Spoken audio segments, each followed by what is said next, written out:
it's very layered, it's very nuanced. I didn't want it to be a biopic. I just wanted it to somehow symbolize what might have been going on in John Clare's head, and the fact he was so prolific. He just generated these poems, this text, these ideas. Apparently he was a very obnoxious man. He wasn't a particularly nice person, and felt that one minute he was the best lover in the world, and the next minute he was a prize fighter boxer. So he was very, very deluded. Yeah, but another thing, as you mentioned, the birds' voices. One of the very amazing features about John Clare's poetry is his incredible amount of bird poems, and he wrote about, I think, 20 or 30 poems just about birds' nests, and they are just unique. They're really, really brilliant. Yeah, he's in the Guinness Book of Records for having written more poems about birds, butterflies, shit, leaves, trees, as a nature poet.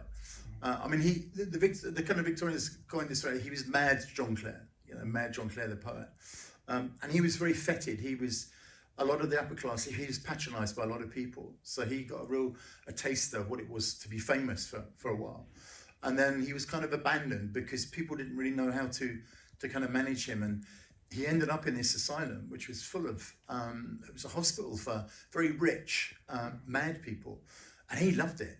And he would always be breaking into the women's area to try go looking for sex, and it was his trustees that paid for that. They were really indulging, and I think they hoped that he would somehow reform or come out a better person, and they would have this new, more poetry, and they would better sell it. But Simon Covey talks about the fact that the market for poetry had a kind of, he rode that. There was a big kind of peak, a purple patch of poetry within that period of British literature, and then it kind of just disappeared.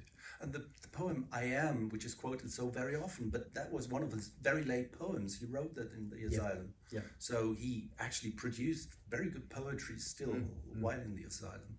Mm-hmm. And also, for me today watching it, and Toby Jones is, I don't know, how many of you British or English here, that you probably are very familiar with Toby Jones. I mean, he's one of the most hardworking British actors there are. But Freddie, watching Freddie again, I was very moved by that, because Freddie died a few years ago, and Toby and I, when the film came out, we would go and do kind of conversations and performances, and Freddie came along to Oxford Brookes, and there was something whereby I realised I'd forgotten that Freddie is inhabiting his son's body in this film, and there's something about the juxtapositioning of their faces that I was really moved. It's a testament to both. It's the only time they've ever been on the big screen together.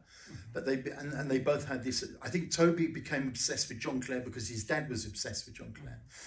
And some of you might know Freddie Jones because he worked a lot with David Lynch. He was in The Elephant Man, and he was in, I think, 3 David Lynch films. And the work I make is always meant to be. It's not surreal. I think it's just a lazy word, but this idea of it can be like a fugue or a drift. It's a word that you used earlier on, and I think when we were having a drink, and the other thing you talked about in the bar briefly was that people could take this material and turn it into a horror film.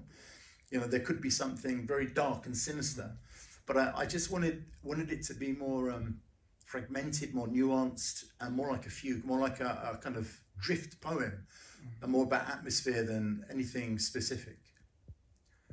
Yeah, the